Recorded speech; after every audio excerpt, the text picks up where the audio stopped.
Tava para chilla para para.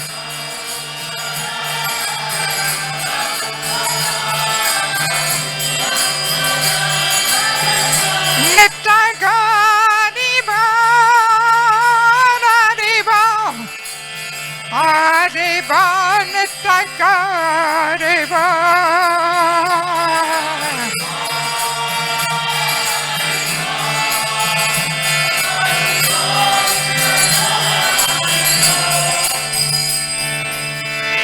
Nitai Gaura Premanande Shilupabharaki Samavita Bhakti Gaura Premanande. Can somebody free me from the harmonium? Let the man do this. Come on.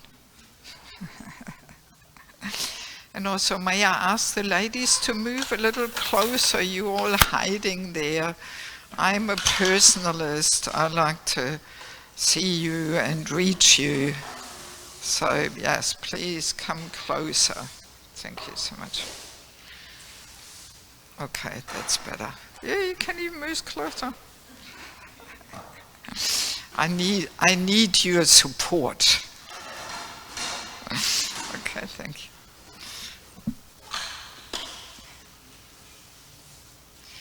Om Kyantimandasya Kyananjalasalakaya Chakshunmilitam Jena Tasmai Shri Guve Namaha Shri Chaitanya Manupisam Stapidam Yena Vuttale Swayam Upakaramayam Danati Swavadantikam Namam Vishnubhara Krishabhasa Vuttale Srimate Bhaktivedanta Swaminiti Namane Namaste Saraswati Deve Govani Pachayine Nivishesha Shunivari Pasatara Shatarine Vanshukapa Tuvasha Kaipasanive Vacha Paditanam Pavanebhyo Vaishnavebhyo Namo Namaha Jai Shri Krishna Chaitanya Pavanityananda Shri Advaita Gadada Shri Vasadi Go Bhaktivinoda Hare Krishna, Krishna Krishna, Hare Hare, Hare Rama, Rama Rama, Hare Hare. So I was invited to give another topic-related discussion, presentation. I hope you don't mind that it's not the regular Bhagavatam class, but it's all based on the Bhagavatam. So, and I have put some handouts together, which are only really the key points. They're actually handouts for those who attended. If you did not, come here, distribute it. If you did not attend and you just get the handouts, you know, if friends of you say, oh, can you get me some handouts? This is not going to do anything just looking at that. You know, it needs to be presented with conviction, with realization in order to stimulate some transformation there. But for people who are in the class, it's easier to stay attentive, and then later on, and some people even make some notes along on the sides, you know, and then you get more out of it and you can concentrate better. And just by taking notes, we also remember more, you know, like that. Okay, so the topic for today's class is respect, the foundation to intimacy in Bhakti. I find this another one of these really crucial topics which are so important to discuss and become conscious about, this whole importance of respect, not only being the foundation to intimacy in Bhakti, but being the very foundation to spiritual life, to devotional service. The foundation has to be respect.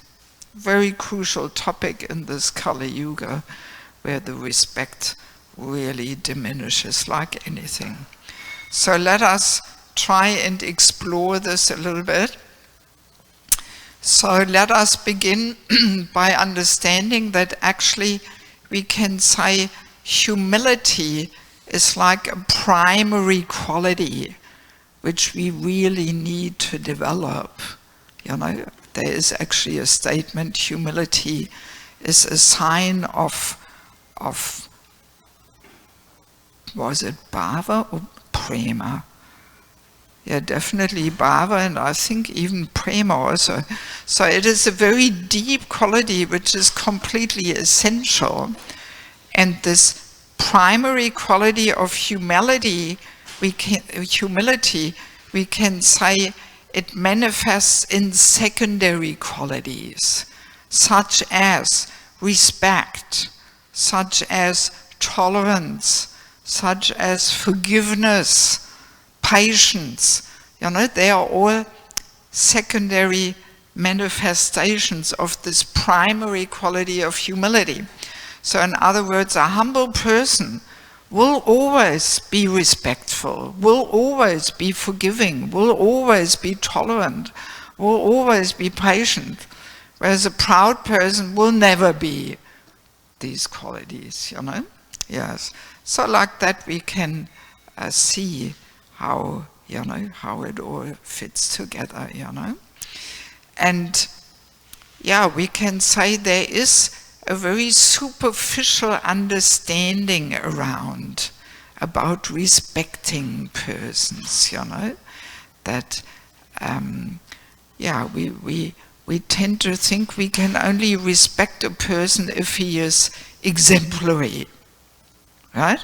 But as soon as a person has shortcomings, we often hear the statements, how can I respect them? No, sorry, I can't respect this person.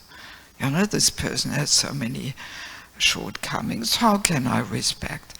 You know? And as we know,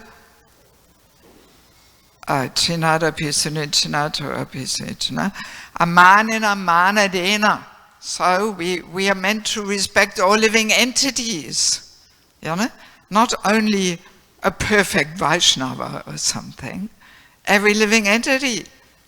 Also non-devotees, also every living entity, you know, animals, plants, Mother Earth, you know, nature, and so, and that vision of course comes because we see there is a soul there, you know, in the animals, in the plants, trees. There's soul there, there's super soul there, so Krishna is there. All these living entities are dear to the Lord, you know, and especially devotees, they're all dear to Krishna, dear to Prabhupada, dear to Guru. So who are we to disrespect, right? But often we tend to forget this, you know, yes. And I was trying to analyze, how is it that we think like this as soon as a person is not so exemplary and perfect? We think we can't respect them. So I was, to my humble understanding, I mean, I didn't find any quotes on this, but to my humble understanding, it actually goes back to envy, being the root of so many things. And yeah, when we see somebody who has shortcomings, then we evaluate, we compare, you know. We think, oh, I am not like this, I am much better, I don't have that problem, so how can I respect them? You know, so we diminish their importance and we establish our superiority by not being able to respect that person. Right? You understand what I'm saying? Yes? Yes? Yeah? Yeah, so I dare say there is envy behind it, you know, and because of that envy, we use that situation in a subtle way, that this person has some shortcomings, in order to diminish their importance and establish ourselves in a superior position, you know. Yeah, so good to be clear in this, because we do come across this quite often, that we think we can only respect devotees who are exemplary in all regards, So and the culture of respect is like the foundation for spiritual life and spiritual culture. We'll get into that a little more in a minute. And the culture of disrespect, that sets the foundation to sense gratification, interestingly. To a culture of sense gratification, which we are experiencing here in the modern world, so that is based on disrespect. Because sense gratification means we use others for our enjoyment in a gross way or in a subtle way. Even when we show off or something, we actually, in a subtle way, we use that person for our gratification of showing off. It actually boils down to disrespect. Yes. Yes, so sense gratification always goes together with a culture of disrespect. If there is respect there, we would never dare to use that person for our gratification, right? And of course, not only towards living entities, we can even say eating meat, definitely is a sign of disrespect and also a sign of envy. I kill you so I can enjoy my tongue. It actually, there's also envy there. Envy, disrespect. Yes. And also nature, Mother Earth. I think we all realize, that we have exploited nature, Mother Earth, in a completely disrespectful way, and now we're getting the results which are irrevocable. We can't even fix it anymore. Planet Earth is ruined, because for so many years humanity was blindly, exploiting for our own satisfaction, Yes, and of course, this whole topic of respect or disrespect is also very much related to the standard of life. This is also interesting to observe, that the higher the standard of life is, the more sense gratification becomes the goal in life, because people have so much money in the pocket to enjoy, and the more respect goes down the drain, And because I do travel quite a lot, and also in poor countries, I can really see the direct connection, In those countries where life is more simple, and people are more poor, they don't even have the money in the pocket to just enjoy, And usually in those countries there's also more God consciousness there.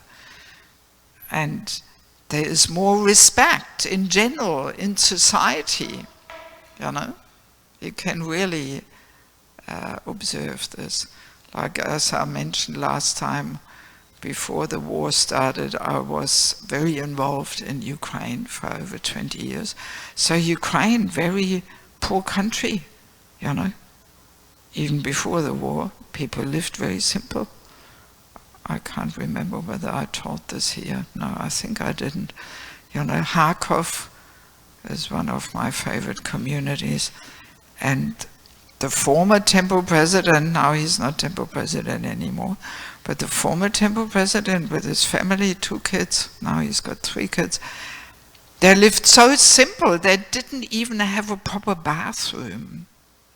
They had a dry toilet in the garden, one of these little wooden houses with a seat where it just falls in a hole, you know, and at minus 30 degrees Celsius in winter, the whole family was using that toilet. That's why, and he was the temple president. You know? So, and yeah, you know, I mean, as a human being, that's the amazing thing. You can almost get used to anything, in the positive as well as in the negative. So for them, that was just normal, you know. And they didn't make whole big endeavors there to change their situation, although meanwhile they do have better facilities. You know, Krishna arranged it. But yeah, so that's how people were living there for many years. And you find the water pumps like we know from India, you find them along the streets. And some houses are without running water. And in the morning you see people coming with the buckets getting water, you know. So yes. And really in these countries there is so much more respect in society, you know, because life is more humble and simple, you know. Yes, yes. And also it reflects in the language, like Russian language. Any of you, I heard there's somebody here from Ukraine. Who is that? None of the men. I heard there's some Bhakti from Ukraine. No? Okay. Yeah, so Russian language, you know, you have the respectful way to address and the familiar way to address, you know. In German language also, the du and the sie. And yes, and Russian devotees usually, they insist to use the respectful way of addressing a person, you know, especially between the genders and also senior people, you know, yes. So that there's a lot of respect still in these countries, you know. And in Europe you can really see it. Germany, so there already respect is so diminished in these 64 years where I'm in this body, you know. But then you go east, and the more east you get, the more simple the lifestyle becomes, and proportionally the respect is increasing within society, you know. You can really observe it, you know. Yeah, so good to understand, you know. And yeah, it's very natural, you know, as there's more wealth, you know, that brings materialism in, that pushes the spiritual culture aside, and life becomes more and more materialistic, and proportionally the respect diminishes, you know. Yes. Yes, and I mean, speaking about Germany, I do remember, you know, in my childhood there was so much more respect there in society. And this Sie, the formal and respectful way of addressing somebody, that was the norm. Anybody over 16 would be addressed with that way, you know. And only really close friends and relatives you would address with a more informal way.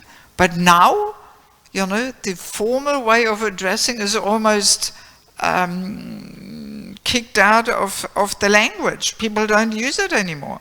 They may use it for the first 2 minutes when they meet a person first time, and then they just switch over into the du, you know, and they think that's cool and so on, you know. So, yeah, interesting to observe these things, you know. Yeah. Yes, and of course respect is also very closely related to God consciousness within a society, you know. So the more religion and God consciousness is still prominent, you know, the more respect is there for other persons and also for nature, right? And then as religion, God consciousness declines, also loss of respect sets in, you know. Yeah, so that's how it is all connected. Yes. So now let us understand that actually true intimacy has to be based on respect. Because if respect is not there, then very easily we invite over-familiarity, right? That we take each other lightly and cheaply, and we take each other for granted, and we basically lose respect, you know. This is very easily, this sets in relationships where we are very closely connected, like married life.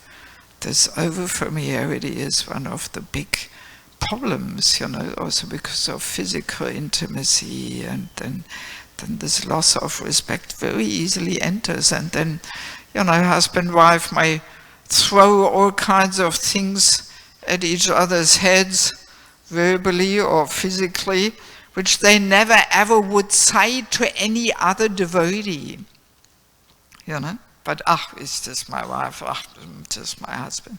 And we kind of forget that they're Vaishnavas, you know.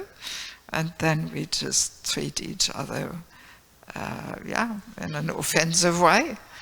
Or also even guru-disciple relationship, if guru allows the disciple to come too close, then also this over-familiarity sets in, and the disciple sees guru as an ordinary person and starts analyzing, why is he doing this, why is he doing that, and really, you know, and that can ruin the whole relationship, you know.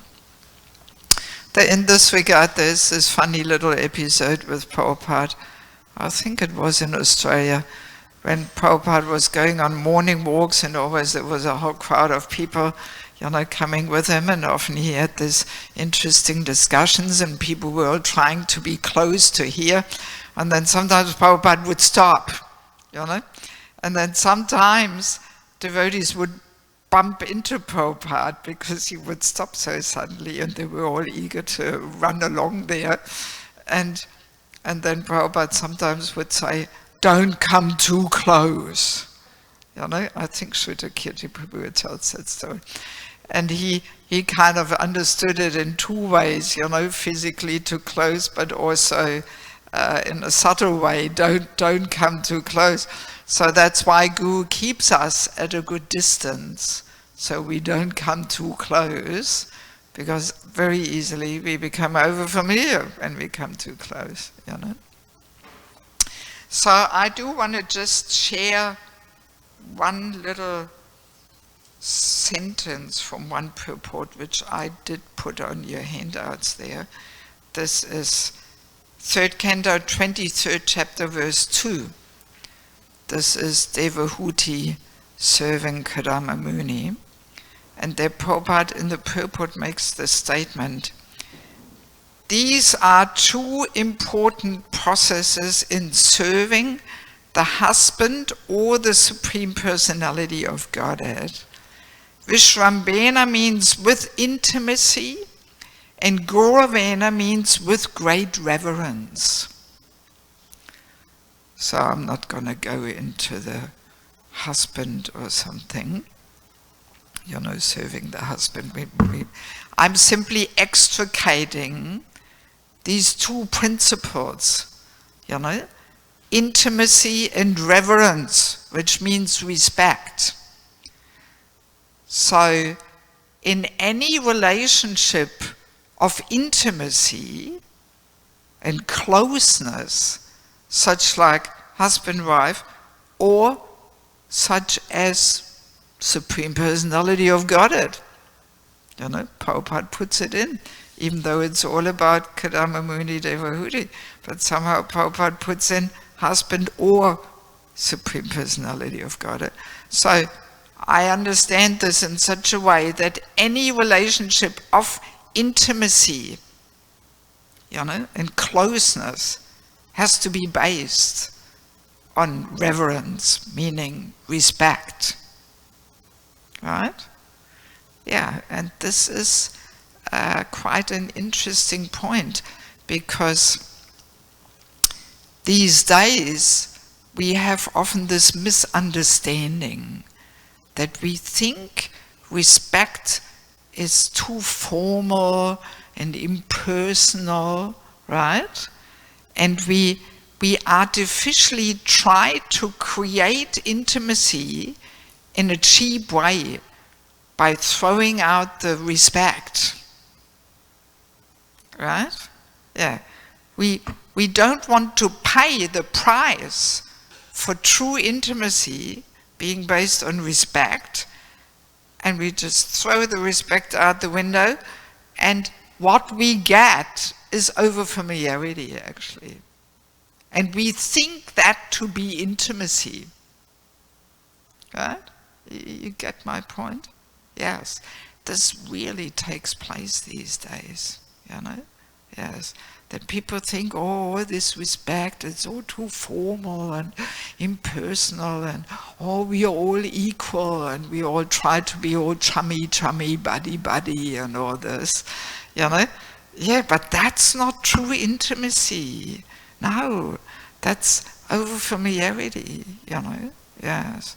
So it's a big misunderstanding, and people try to be all cool and easygoing with each other, and you know, but yeah, all we invite with that mood is actually over-familiarity. And I mean, there's even this idea, you know, that we should not discriminate between senior, junior, superior, you know, subordinate or inferior. These are almost loaded terms, especially here in America. Hope I'm allowed to say this. Yeah, these are loaded terms. Like when I write my books, you know, my editors always say, oh, Mataji, don't say superior and inferior. You know, people don't like to hear this. You know, and then we have to look for other persons, other terms, like less experienced, more experienced. But yeah, you kind of run out of terms to how to describe it. But it's interesting because with mundane eyes, superior means more fun, and inferior or subordinate means less fun. You're trampled upon and used and exploited.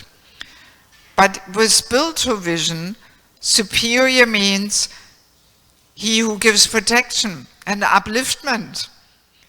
And subordinate means he who needs protection and care and affectionate upliftment. You know, it's a whole different vision.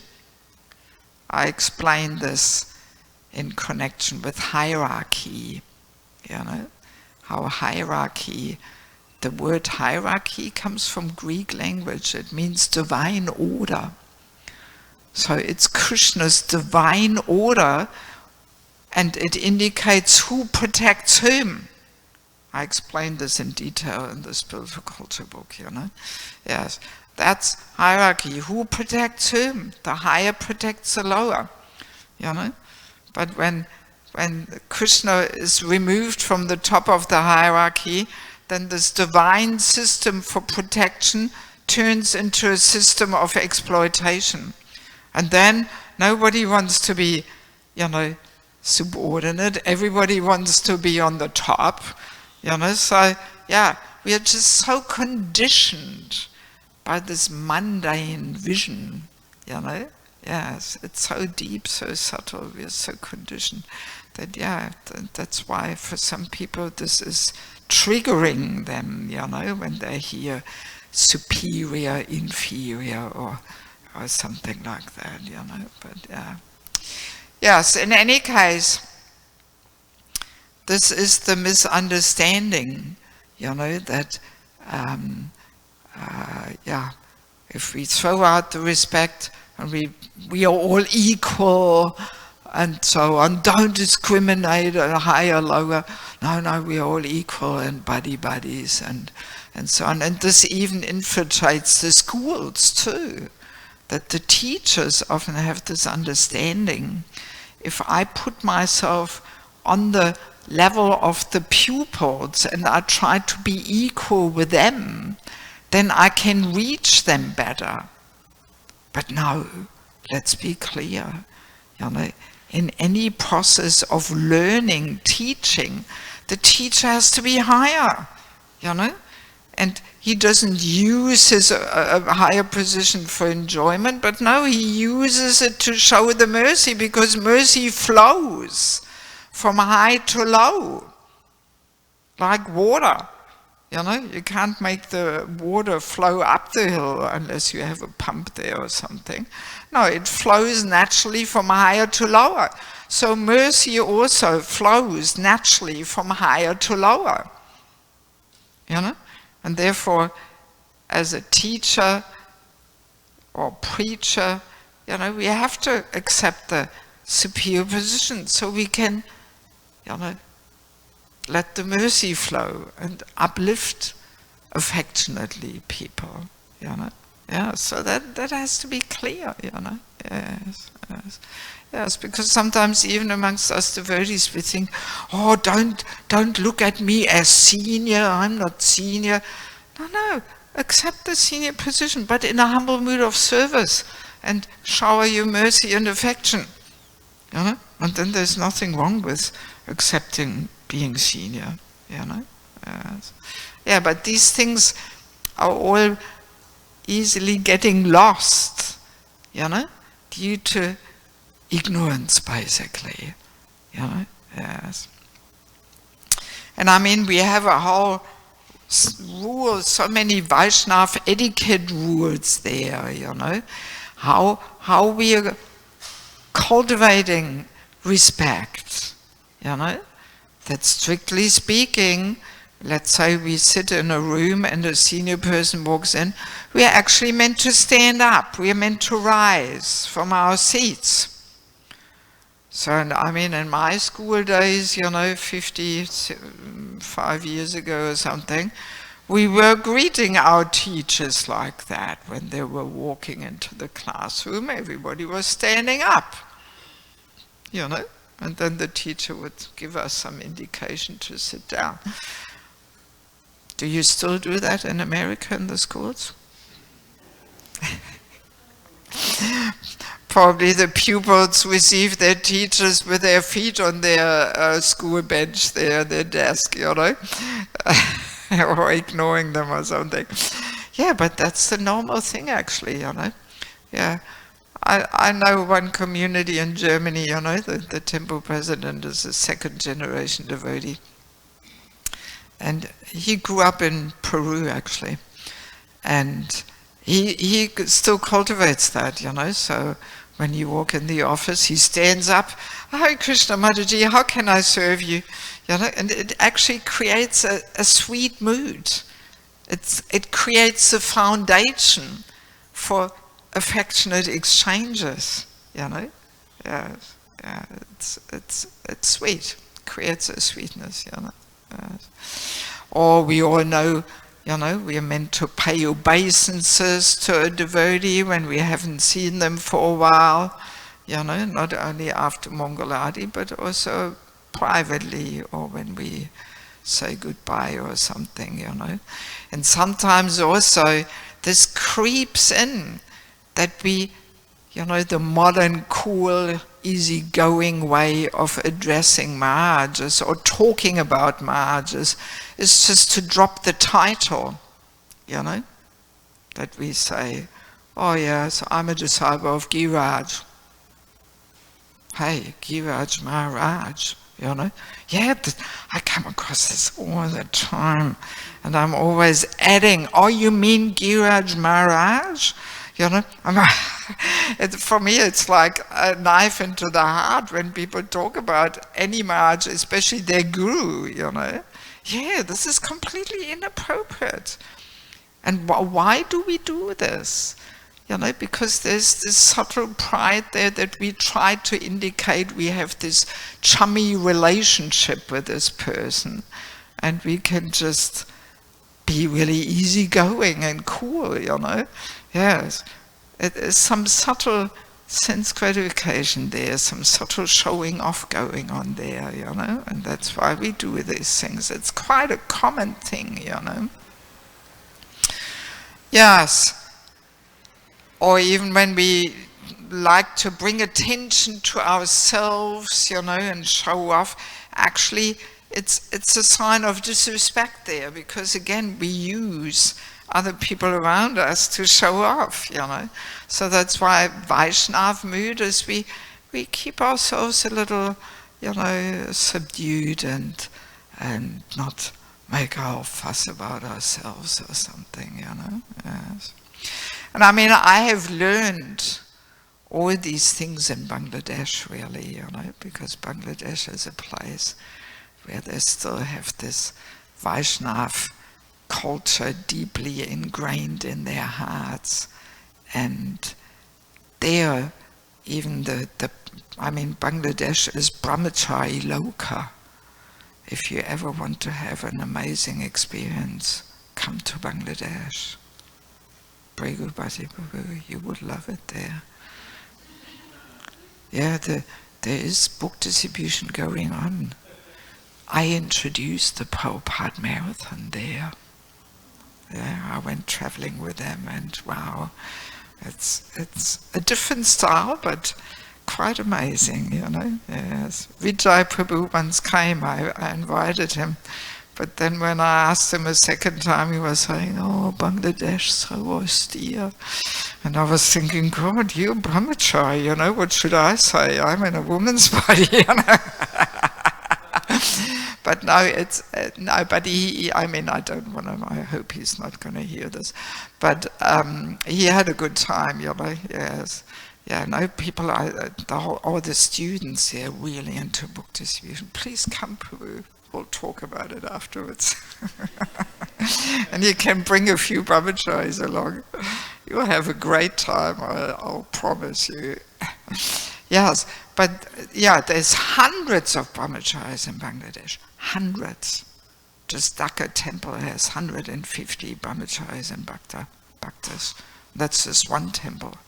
There's Silat and Chittagong, and wow, it's really amazing. So many students. We have 1,500 practicing students who live in base flats, while they study. And many of them say, as soon as I finish my studies, I want to become brahmachari, We bring up a whole generation of educated, intelligent people there, Anyway, but because I spend so much time there and I live with them, I travel with them, I preach with them, I eat with them, everything. So I learned so many things, and one of them is this importance of respect. And just the way they deal with each other, so respectful, but at the same time so affectionate and intimate, Yes. But like there I learned that the Vaishnav culture is actually that you never address each other by name, Definitely not between the genders, It's always Krishna Prabhu or, Rukmini Mataji. Oh, yeah, well, this is also a whole controversial topic, how to address women. We're not going to go into that one. But yeah, just addressing somebody by name would be disrespectful, even amongst the men, When they make the announcement who's giving the class, it's Krishna Das Brahmachari Prabhu is giving the class today, Yes. Yes, very respectful, Yes. And yeah, I remember first time when I came to America, I learned that here people often refer to each other as you guys. This was really new to me. When I heard that the first time, one bhakta was referring to Prabhupada disciples as, oh, you guys, huh? What's that, And then on the plane, the lady making the announcement for the landing was saying, and I wish you guys a nice day. And then I thought, okay, this is maybe the way here in the US to express your friendship or something. Yeah, but you guys, my God, you know, this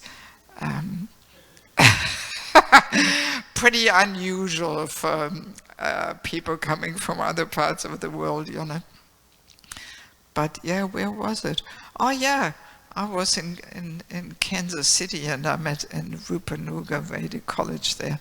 And I met one young Mataji. She works in a restaurant, and she said they were trained not to say you guys, but yes madam, yes ma'am, yes sir, you know. So that's the more respectful way of dealing with people. And no you guys, you know, she was not allowed to say this in the restaurant, you know. So I thought, oh well, see, here we go, you know, they are trained in respect, so maybe we should also have a bit more training in this. But yeah, I mean, time is going. I do want to share one more interesting thing, that what I learned in Bangladesh, that respect is not only given to living entities, but even to objects. And that's actually the transcendental vision, you know, to see every object as being Krishna's energy. And I mean, I made this blunder once. I was in a meeting with all senior devotees, and I had my computer bag there, and I was pushing my computer bag out of the way with my foot. And people were giving me this shocked looks, and they're too cultured to say anything, you know, but I immediately understood that I was not meant to touch my computer bag with my foot, right? Yes. So that's an example, you know.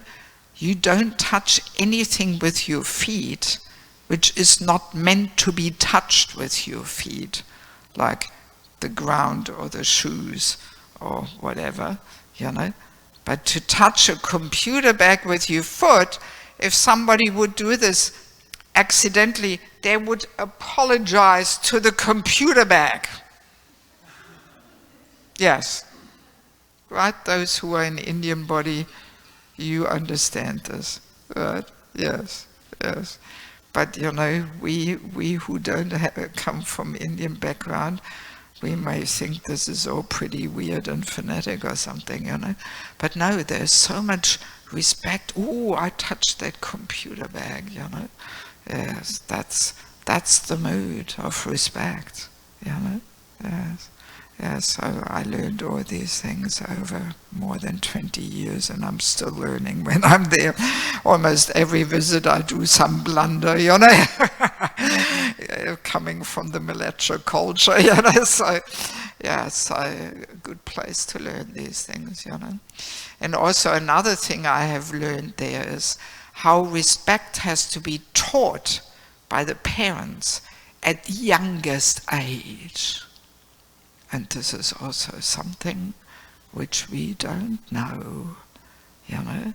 Yes, already at 1 year of age, you know, when you visit a grihasta's home and the daughter is 1 year, or the boy, so, dandavat, they kind of gently, sometimes too forcefully, push their head on the ground of the kid, you know, and of course they set the example too.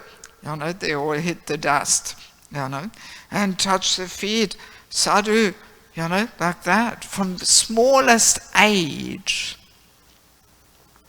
Yes, so important, because if the parents come with this when the kids are teenagers, oh, well, then we missed the boat, you know, then they don't want to hear these things. So the parents have to set the example, you know, and teach the children, you know, when there's a senior person coming to their doorstep, then you should receive them with obeisances. You know, yes, yes. So Bangladesh, they all do this, you know, yes, yes. But we are lacking in this so much, you know. Our kids grow up without any clue what it means to show respect. And I have received messages, you know, from senior devotees, Prabhupada disciples, where they were lamenting about this, that the kids are so disrespectful, they don't even say Hare Krishna or something when they meet them or something, you know. And this sets such a danger, because, and now comes the main and foremost point, you know, receiving knowledge, it is descending. So it comes from higher to lower, you know.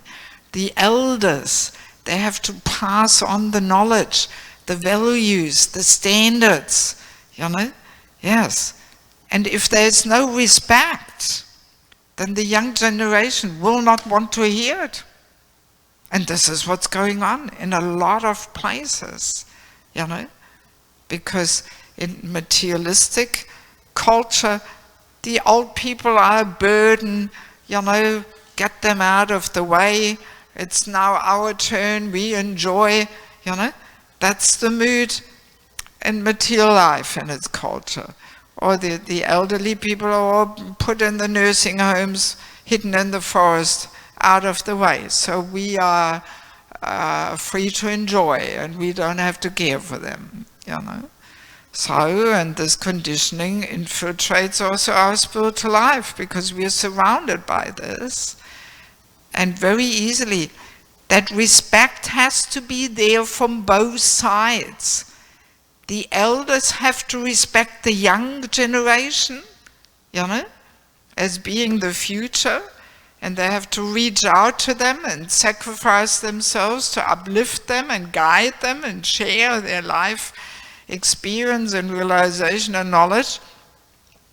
But the young folks also has to respect the seniors, to learn from them, you know?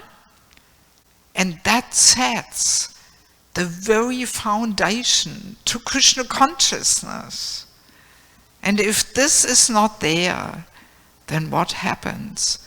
The seniors can't pass on, you know, the values and standards and the knowledge and so, and then every generation thinks, oh well, now it's my turn, you know, and every generation introduces all kinds of Kali Yuga ideas which are detrimental to pure devotional service, which waters down the whole process. Yes.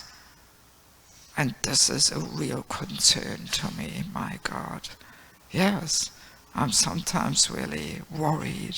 You know, how will Lord Chaitanya's movement go on, you know?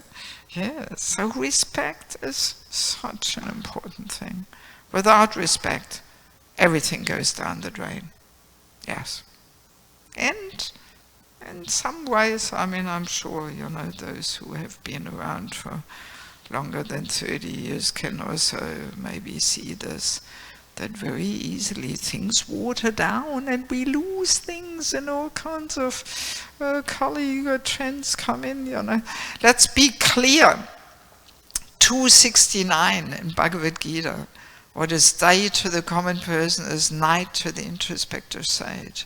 So basically that means what is success in material life may very well be an obstacle and impediment in spiritual life. That's what it is. The perverted reflection, right? The topmost in the spiritual world becomes the lowest in the material world.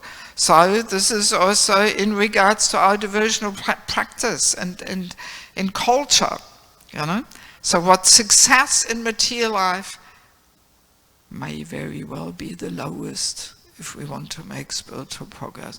And opposite too, what success in spiritual life may very well be seen as a weakness and being a loser and with material eyes.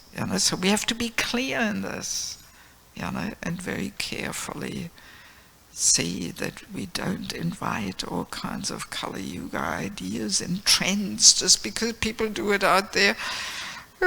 Doesn't mean, this is good for our development of pure devotional service, So it's a tricky one. And respect is the foundation to everything. If we lose the culture of respect, we are having a problem, serious problem. Okay, time is up.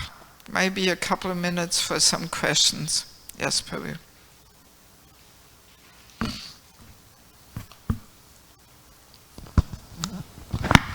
Hare Krishna. I just had one question regarding dealings with superiors. Sometimes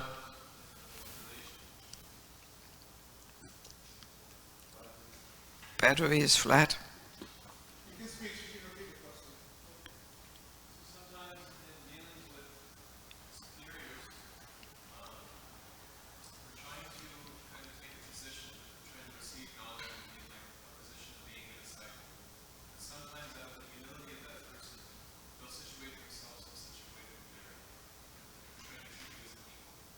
Well, that's what I was explaining, yes. So how do we just keep kind of taking a self-effacing position as far as possible, and despite the fact that they just themselves, or do we reciprocate with them by do we reciprocate with them by kind of meeting them where they're trying to meet us? Like, for instance, a superior may invite for lunch, or you try to take a lower seat, and they'll come down to your level, and then it's like...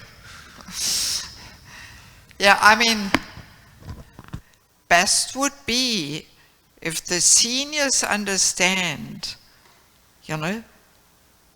that actually a deeper way, I hope I'm not overstepping here my capacity, but I would say a more deeper sign of humility is that we accept the superior position, but with humility, wanting to serve that person.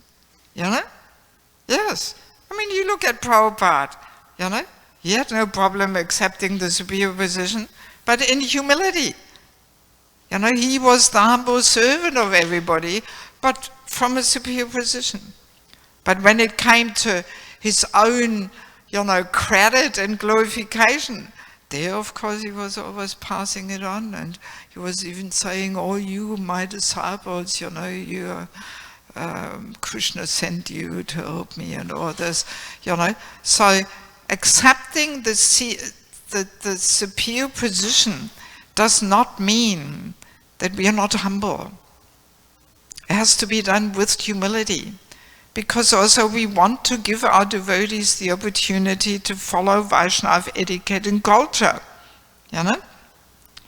So how can younger devotees learn the Vaishnava etiquette and culture if nobody wants to be ready to accept the senior position? Even, let's say, with chanting the Bhagavatam verse, the Sanskrit, the etiquette is the seniors are going first. And then at the end the young devotees chant the verse. So, but if nobody wants to be the senior devotee who chants first, then, oh no, you, no, you Prabhu, oh no, you Prabhu. That can also be a whole ego thing. So, the seniors simply accept that position in a humble mood in order to serve everybody, so we can all learn and imbibe and follow the Vaishnava etiquette. And we can all learn to become humble. Because the whole Vaishnava etiquette and culture is designed to teach us humility. Chinada pisanichina. So if we were all spontaneously more humble than a blade of grass and more tolerant than a tree, then we would have no need for Vaishnava etiquette. But because we don't, that's why we have all these Vaishnava etiquette rules. And in order to practice them, the seniors in humility have to accept the senior position. you know. In my eyes, it's some misunderstanding there, you know, because in the material world, senior means I exploit and misuse the juniors or something, and I enjoy my superior position here. But now, in spiritual life, it's different. We don't enjoy our superior position. We are the one who is sacrificing the most to serve. You know, that's what it means, senior. You know? We sacrifice ourselves for others, to uplift them, you know? Yes. So then if we have that understanding, then there's no problem to, you know, try and come up to that senior position of being the most surrendered servant and sacrificing ourselves. So, I mean, from a younger point of view, if I'm in that situation, I'm a little insistent of taking the subordinate position, because it's also good for my false ego, you know? You know? Yes. Yes.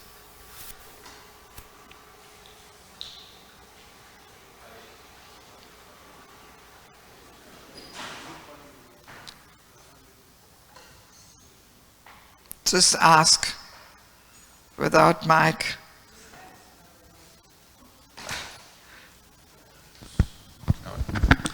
Hare Krishna, Mataji. Thank you for your wonderful class. You were mentioned that the difference in the West and the East culture is that basically in the West we don't pay attention to the details. We don't have this spiritual culture. Yes. So when we preach, even some devotees said that the Krishna consciousness is, we should adopt Krishna consciousness to the Western culture. And we don't need to change ourselves. We should be like we are. Really? And to adopt Krishna consciousness. Like for example, you hear some devotees saying, "Oh, I'm Krishna consciousness with American culture or this culture."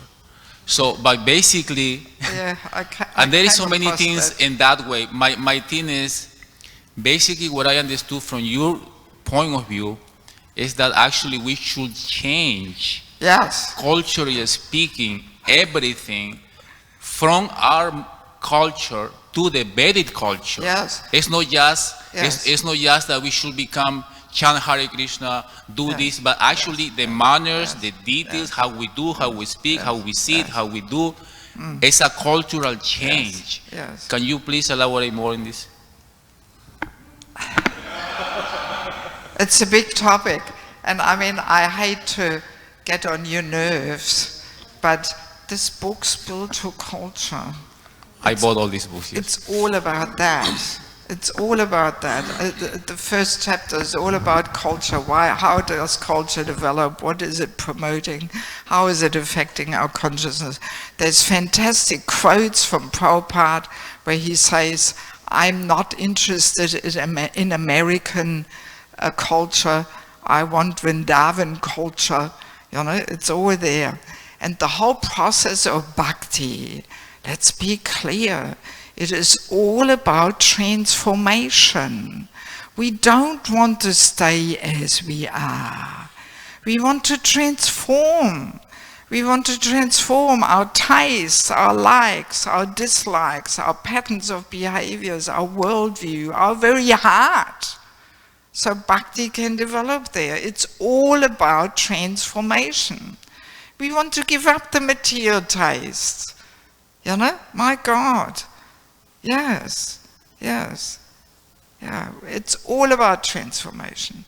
Otherwise, we commit the 10th offense to maintain material attachments, even after understanding so many instructions on this matter. Yes, yes.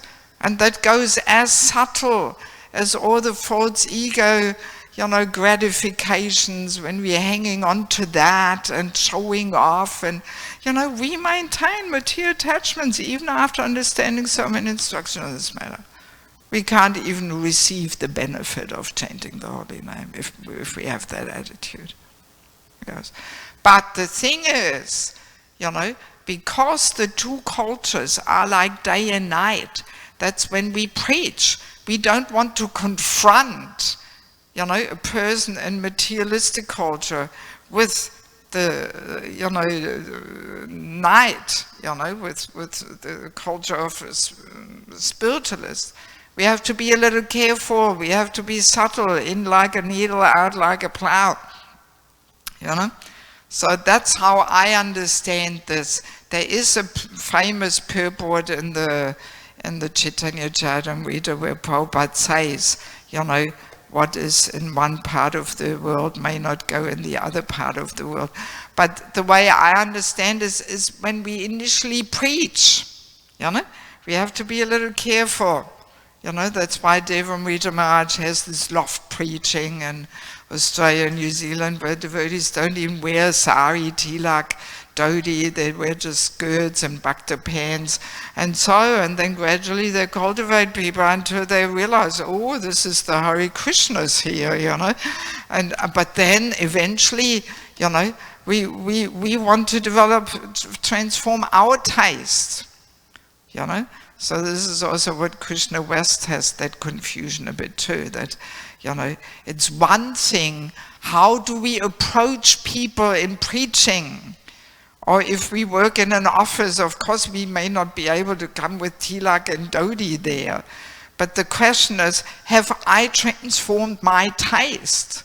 When I come home from my office work, do I feel relieved to take bath and put on a dhoti or sari and tilak? And, thank God, now I can be myself.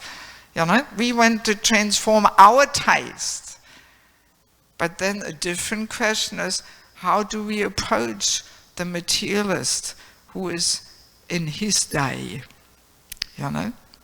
Yes. So that's the distinction there, But let's be clear, spiritual culture, Vaishnava culture, that's the culture of the spiritual world. Yes, yes. If we want to go there, we have to develop some liking for it, Yes. And there, let me be a little controversial. But in the spiritual world, Nanda Maharaj, Mother Yashoda, the roles are clear. It's not that Mother Yashoda competes with Nanda Maharaj and wants to do his roles or something. No, the roles are all clear according to the form everybody has. That's the culture. So why not practice a little bit if we want to really get there one day, And there's also all respectful dealings there. Everybody pushes the other person forward, or you are more qualified and you give pleasure to Krishna, and that gives that personality more bliss to push others closer to Krishna and let them give pleasure to Krishna rather than me, myself. And, So we have to learn these things if we ever want to be allowed entrance there, Yeah. Okay. So I do want to take the opportunity to say goodbye to you all. Tomorrow early morning I have to go to the airport. So it was a great pleasure and honor to visit you, and I had a wonderful time, and please forgive me if I said or did anything which I shouldn't have said and done. But yeah, I really enjoyed my time, and I hope I get a chance again to visit you in the future. And just in case you still want to get some books, your last chance. Okay, thank you very much. Srila Prabhupada ki, Samaveda Bhaktivinoda ki. Gaura Premanandi, Hare Hare Krishna.